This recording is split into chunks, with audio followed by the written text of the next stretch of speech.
अब हम बात करते हैं प्रेमचंद की अफसाना नगारी के दूसरे दौर की। इनका दूसरा दौर 1918 ईस्वी से लेकर 1930 ईस्वी तक का है, जो कि जिसमें इन्होंने सियासी अफसाने लिखे। प्रेमचंद फितरी तौर पर आज़ादी के ख्वाह थे। इन्हें गुलामी से बड़ी नफरत थी। जिस मुल्क में सियासी तहरीकों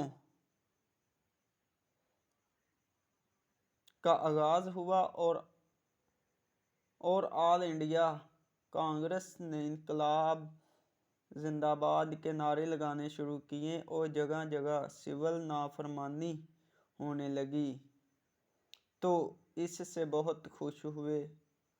वो अमल सियासत में हिस्सा लेना चाहते थे, मगर बीमारी की वजह से डॉक्टरों ने इसकी इजाज़त ना दी। इन्होंने अपनी बीवी को सियासत में हिस्सा लेने की इजाज़त दी, जो 3-4 मरतबा जेल गईं। प्रेमचंद ने अपना नावल मैदाने अमल आज़ादी के इस जज्बे के तहत लिखा। इसमें इन्होंने जो अफसाने लिखे, इनमें इन सियासी तहरीकात का असर नुमायां है। डैमल का कैदी, कातल की माँ, आशियाना बर्बाद इस दौर के बेहतरीन सियासी अफसाने हैं। इनमें इस दौर की सियासी बेदारी, जज्बा आज़ादी की तशरीह की गई है। प्रेमचंद ने टॉलस्टॉय की तरह अपने गिरदोपेश की ज़िंदगी को कड़ी तनकीद के नज़र से देखा था। दोनों ने हुकूमत के जबर, ज़मींदारों और जागीरदारों की चेरदस्तियों और उमराह की खुदपरस्ती को मुल्क में होने वाली समाजी बेइंसाफ़ी, अफलास, इखलाकी पस्ती और इंसानियत की बेहुरमती का सबसे बड़ा वसीला और सबब करार दिया।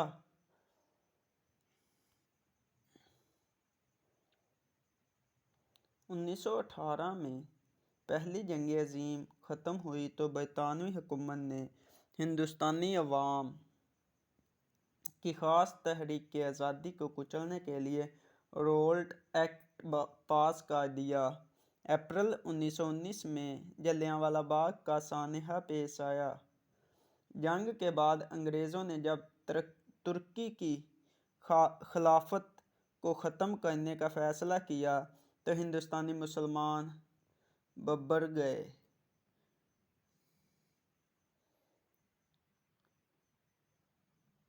फरवरी 1921 में प्रेमचंद ने सरकारी मुलाजमत से इस्तीफ़ा दे दिया। इस दौर के अफसानों में प्रेमपतीसी की कुछ कहानियों के अलावा खाके परवान, ख्वाबो ख्याल, फरदौस ख्याली और प्रेम चालीसी की कहानियाँ शामिल हैं।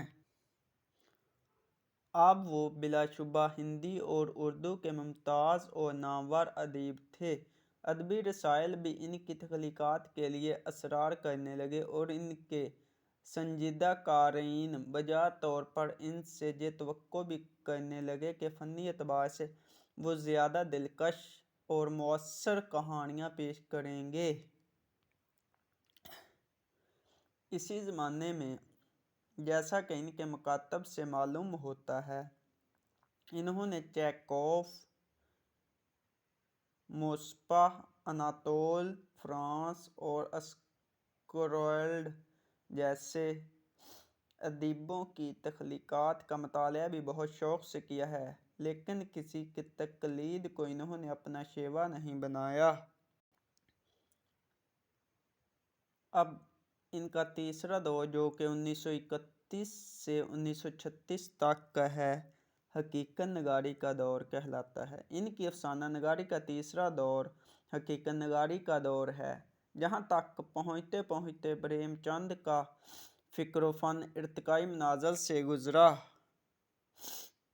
गुज़र का दर्जा कमाल तक पहुँच जाता है।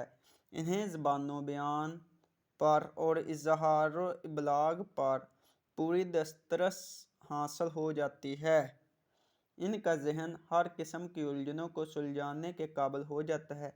اس دور میں ان کے مشہور افسانے یہ ہیں: ستیلی ماں، دوسری شادی، پنچایت، زیور کا ڈبہ، ہولی کی چھٹی، خانہ داماد، حقیقت وغیرہ بڑی اہمیت رکھتے ہیں۔ کفن اس دور کا نمائندہ افسانہ ہے۔ اس میں پریم چند نے ہر اس چیز کو شامل کیا جو افسانے کو افسانہ بناتی ہے۔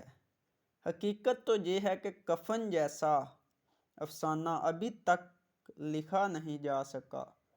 پریم چند نے اردو ادب کو شہروں کی تنگ و تاریک فضاؤں سے نکال کر دیہات کی صاف ستھری اور پاکیزہ فضاؤں میں پہنچایا۔ غریب کسانوں، محنت کشوں اور مزدوروں کی فاقہ کشی، تنگ دستی کا حال بیان کیا، ان کے ظلم کا پردہ چاک کیا۔ اسی طرح ان کے یہ افسانے حقیقت نگاری کا بہترین نمونہ بن گئے۔ ان میں دیہاتی مناظر اور دیہاتی زندگی کے سبھی پہلوؤں کو پیش کیا گیا ہے۔ ان کو کوشش سے اردو افسانہ نگاری درجہ کمال پر پہنچاتی ہے۔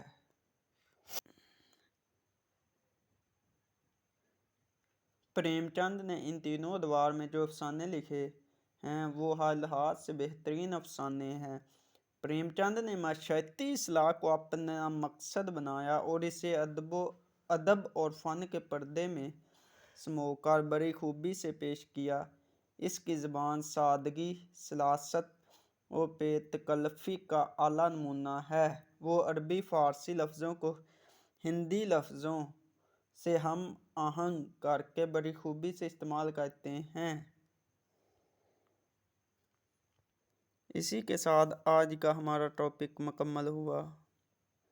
اللہ حافظ۔